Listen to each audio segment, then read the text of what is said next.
Hey guys, it's Troy, and just a quick video. Been doing a marathon cleaning session that actually lasted several days, and because I've got a bunch of pens and I go through a lot of them, and my wife and my son have pen collections. What I do is I go ahead and when a pen runs out of ink, I tend to cycle them out of my rotation. So I keep these Chinese food containers. You can see there's a lot of ink inside of it. I got a stack of these, and I had 3 of these slam full, piled high, where I had, pen after pen after pen piled high, and I had to clean them out one by one. And one of the pens I cleaned out was this, which was a dollar pen. I shared this with you not too long ago, because I think I got this just in March of this year, and I ran out of ink already. And it had a very fine nib on it, and I wasn't real fond of that 2048. It's an extra fine Falcon nib. I just said, not a big fan. So I had ordered some more nibs, and I'd been used to the idea of medium nibs, firm mediums from Esterbrook's. You can get dozens and dozens of different nibs on an Esterbrook pen, and I'll try to put a link below as to where you can go find that information. I keep all that data in a spreadsheet because I track all my pens, and so I've got the Esterbrook nibs in a tab on my spreadsheet, so I can make quick reference. I know how to pull it up real quick, and I can document which nib. I've got that one I had just cleaned out, and just run through a couple of these. Matter of fact, just today I was watching, just out of curiosity, someone had in a video Esterbrook University, and so I'll post a link to that particular video where you can see all of these. So I had an Esterbrook J as well. This J actually needs to be cleaned because I went to go pull it out this morning. Nope, this one's out of ink. Oh, really? I thought I had just checked this one. So I found about 3 pens this morning in my collection that need to be cleaned up. And then so you've got, this is the transition model. And then, so that you had that J, this is an LJ, but it has a broken clip. I picked that up cheap for like $10. Then you got the SJ, you got the M2, you got the desk set. I use the desk set an awful lot. I've got one on my desk right now, that and a Schaefer Snorkel desk set on my desk at all times. But I went ahead and I ordered several nibs, and just from my experience, the broader nibs tend to work well, and that's what I have here on my desk right now. But I went ahead and saw that nibs were on sale. I picked up some nibs not only at the Raleigh Pen Show here just recently, but Anderson Pens was having a sale on Esterbrook nibs, and they had a bunch of them. So I went ahead and ordered a couple of broad nibs. This particular one is it's a standard style nib, and it's in a broad, but it doesn't have anything for a number on it. All it has was the word broad. Okay, well, for the price I went ahead and ordered it anyway. And it's interesting because the old nib, being an extra fine, had a number on it. It was a Falcon nib.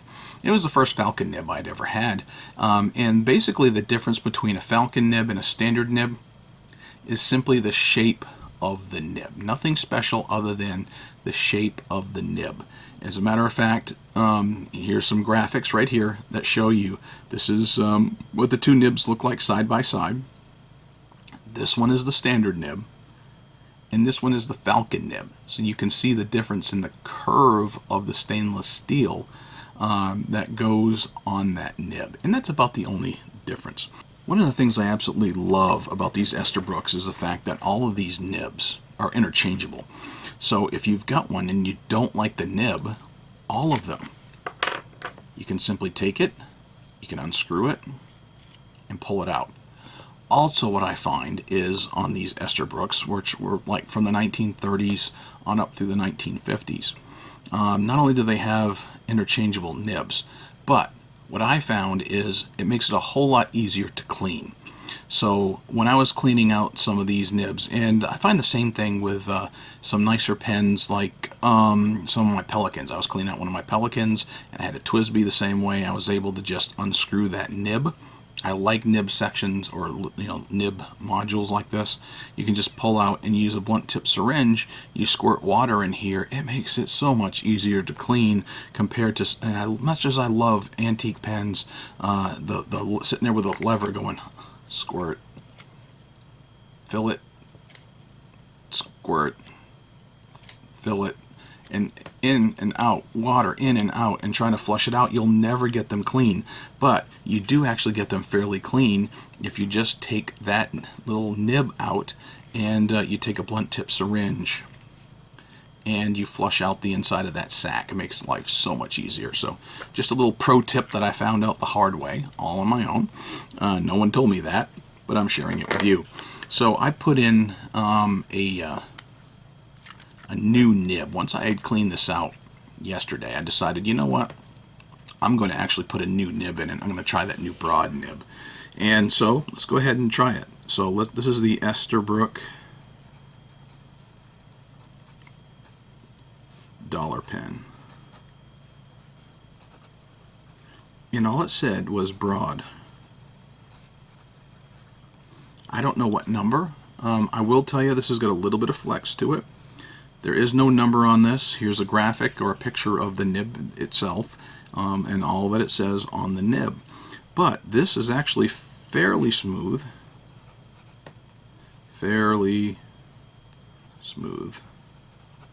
It's definitely nowhere near as needlepoint as that extra fine.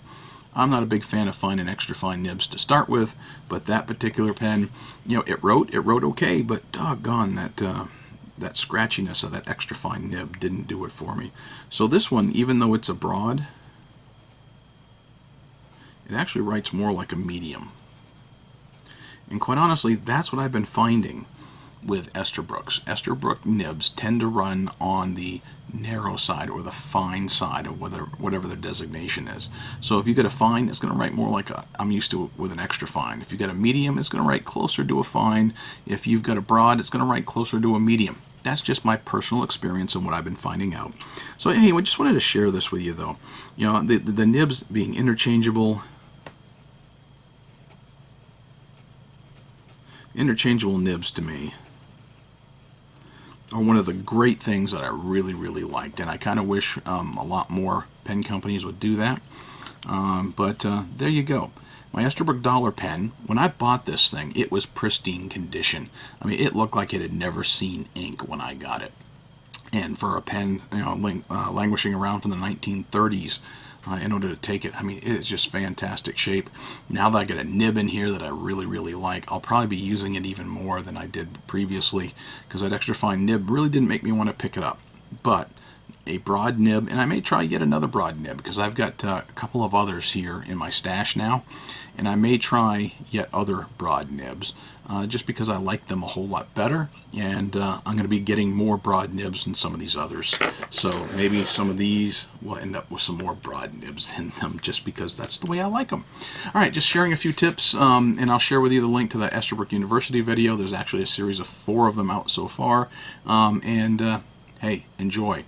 Add some Esterbrook's to your collection. They're still fairly inexpensive, and I know some folks who have been restoring them, and there's plenty of them out there. And if you ever get into pen restoration, the Esterbrook is where you want to start, because they're easy to use, they're plastic. Some of them you can break. I've actually broken some if you don't know what you're doing, but they are probably the cheapest, easiest way to get involved in learning how to change out ink sacs and learning how to tune nibs and just tinkering with antique pens.